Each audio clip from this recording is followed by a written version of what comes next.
Salam sejahtera, terima kasih karena bersama dengan saya di Nazilin Unity Channel. Ini adalah komen balas daripada Rubin Balang, seorang daripada beberapa adun yang disebut dan didakwa terlibat di dalam skandal rasuah membabitkan beberapa adun di Sabah yang didedahkan baru-baru ini. Namun demikian, Rubin Balang menyatakan tiada sebab untuk beliau harus disiasat. Dan hari ini, Rubin Balang membuat satu kenyataan yang mana dia kata dia mengakui operasi perlombongan di Sabah sukar diluluskan dan membabitkan ratusan juta ringgit. Saudara-saudara sekalian, apa yang dimaksudkan ini? Prosedur untuk mendapatkan kelulusan operasi perlombongan di negeri ini perlu melalui proses yang amat sukar, kata ahli Dewan Undangan Negeri Adun Kemabong Rubin Balang. Beliau yang juga naib presiden Gagasan Rakyat Sabah mengesahkan perkara itu bagi merujuk video tular disiarkan dalam sebuah portal berita tempatan baru-baru ini. Pada video itu, Rubin dirakam mengatakan, sukar untuk mendapatkan kelulusan perlombongan, walaupun ketika era pemerintahan Barisan Nasional BN atau ketika Tan Sri Musa Aman menjadi Ketua Menteri Sabah.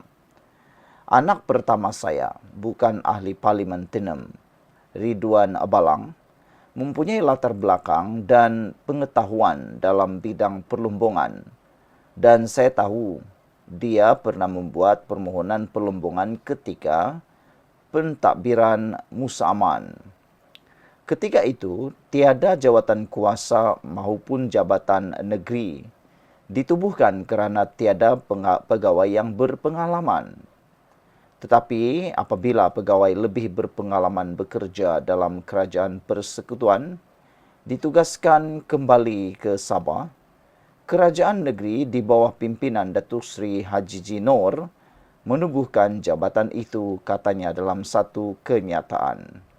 Media sebelum ini melaporkan satu klip audio dan 4 klip video memaparkan perbualan beberapa adun Sabah dengan individu dipercayai bertanggungjawab merakam klip terbabit tersebar di portal berkenan. Selain Rubin Balang, antara adun lain yang dikaitkan dengan klip audio itu adalah Adun Sindumin, Datuk Dr. Yusuf Yaakob, Adun Tempasuk, Datuk Muhammad Arsyad Bestari, dan Adun Tanjung Keramat, Datuk Insinyur Sahelmi Yahya. Beberapa adun di Sabah sebelum ini dikaitkan dengan kes rasuah apabila kandungan video dan audio berkaitan pemerolehan projek mineral tular dalam laman media sosial yang mendedahkan perkara itu.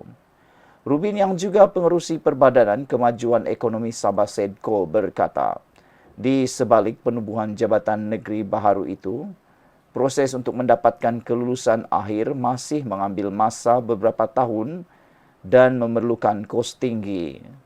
Beliau berkata pemohon perlu mendapatkan surat minat dari Jabatan Tanah dan Ukur kerana kegiatan perlombongan membabitkan sumber asli.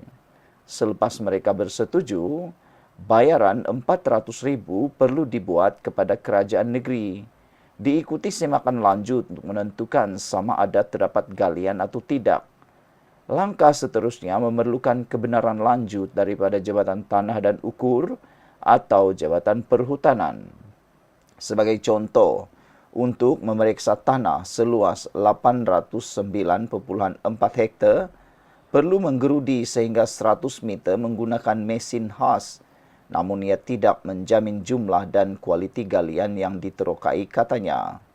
Selain itu, Rubin berkata, proses terbabit mengambil masa selama beberapa tahun dan menelan belanja jutaan ringgit tanpa sebarang jaminan kejayaan memperoleh projek perlombongan itu.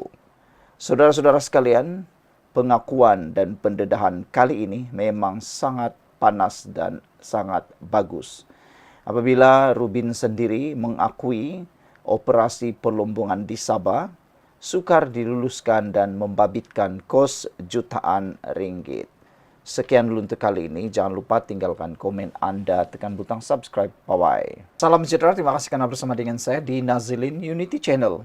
Benarkah Tun Mahathir dan juga Anwar Ibrahim akhirnya berdamai, bersekutu dan bersahabat semula? Kalau ini benar-benar berlaku, apa pula pendapat kamu semua? Apa yang akan terjadi dengan negara Malaysia sekiranya Datuk Seri Anwar Ibrahim dan Mahathir sekali lagi berdamai dan melupakan segala sengketa? Mungkinkah selepas pemergian Allahyarham Tun Daim Zainuddin, Mahathir akan berubah kerana rakan baik beliau sudah dipanggil Allah? Selain daripada itu, yang akan menjadi tanda tanya ialah mampu lagikah Perikatan Nasional meraih undi lebih jika Tun Mahathir kembali bersekutu, kembali bersama, kembali berdamai dengan Datuk Seri Anwar Ibrahim? Persoalan ini pastinya akan menggamit minat anda semua. Namun demikian, hari ini kita dikejutkan dengan keputusan daripada mahkamah, yang mana mahkamah mencadangkan kes saman Dr. Mahathir dan Anwar secara mediasi. Peguam Dr. Mahathir Mohamad dan Anwar Ibrahim berkata, mereka akan mendapatkan arahan mengenai cadangan itu. Mahkamah Tinggi di sini mencadangkan kes saman dikemukakan Dr. Mahathir Mohamad terhadap Anwar Ibrahim diselesaikan menerusi mediasi. Peguam Rafiq Rashid Ali mewakili bekas Perdana Menteri itu berkata, Pesuruhjaya Kehakiman Zahara Hussein mencadangkan perkara itu ketika ia dibangkitkan untuk pengurusan kes hari ini. Pasukan peguam kedua-dua pihak memberitahu mahkamah mereka akan mendapatkan arahan anak guam mereka mengenai cadangan mediasi, katanya kepada FMT. Mahkamah kemudian menetapkan perkara itu untuk pengurusan kes lanjut pada 6 Januari tahun depan. Anwar diwakili Pobi Loy. Zahara turut mengarahkan kedua-dua pihak memfailkan dokumen perbicaraan mereka sebelum tarikh pengurusan kes seterusnya. Mahathir menyaman Anwar atas kenyataan yang dibuat pada Kongres PKR pada 18 Mac 2023 yang didakwa merujuk kepadanya seorang yang bersifat perkauman dan mendakwa bahawa dia telah memperkayakan keluarganya semasa memegang jawatan. Dalam tuntutan mahkamahnya, beliau mendakwa bahawa kenyataan itu dibuat oleh Anwar atas kapasitinya sebagai Perdana Menteri dan oleh itu mempunyai kesan yang jauh lebih dahsyat ke atasnya daripada kenyataan serupa yang dibuat oleh rakyat biasa. Beliau juga berkata dakwaan itu telah menjejaskan statusnya sebagai negarawan dan bekas Perdana Menteri. Mahathir mahu Anwar menarik balik semua kenyataan didakwa berunsur fitnah yang dibuat mengenainya dan disiarkan di media arus perdana dan media sosial. Beliau berkata kenyataan Anwar yang didakwa berunsur fitnah bertujuan menjejaskan imejnya di mata masyarakat kerana ia dilihat dan didengari dalam spektrum yang luas. Beliau juga mahu Anwar memohon maaf tanpa syarat dan berjanji untuk tidak mengulangi kenyataan yang sama dan serupa. Saudara-saudara sekalian, tindakan mediasi bermaksud apa? Itu yang kita mahu tahu. Apakah maksud mediasi dalam kes ini? Mediasi itu bermaksud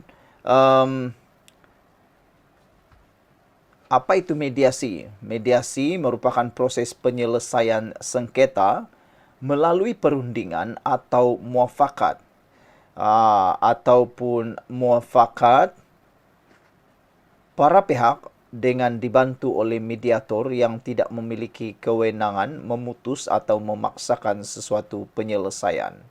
Ciri utama proses mediasi adalah perundingan yang esensinya sama dengan proses musyawarah atau konsensus. Sesuai dengan hakikat perundingan dan musyawarah atau konsensus, maka tidak boleh ada paksaan untuk menerima atau menolak sesuatu gagasan atau penyelesaian selama proses mediasi berlangsung. Segala sesuatu harus memperoleh persetujuan daripada para pihak menurut maksud mediasi ini. Jadi, adakah Anwar Ibrahim dan Mahathir berdamai dan tidak akan meneruskan saman fitnah itu? Sekian dulu untuk kali ini. Jangan lupa tinggalkan komen Anda.